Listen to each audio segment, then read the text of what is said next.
This is Coral Drive and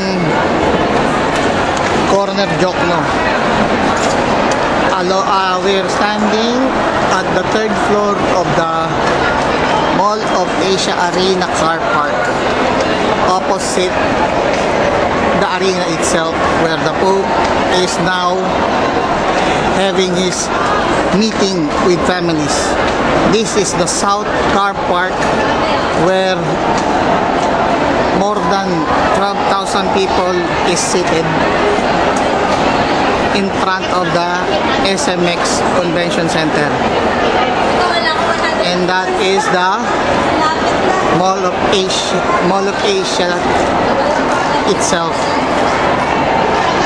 This is the crowd along Coral Drive going to the bay.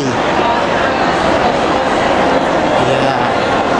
And there are crowds underneath the SMX seated. And now you can hear that the ceremonies inside the arena is starting. Only chosen 17,000 people were able to enter the arena, and the rest overflowed here. You can imagine how many more are lining up the streets of Metro Manila just to have the glimpse of the Pope. Viva el Papa. This is our faith, the Filipino faith.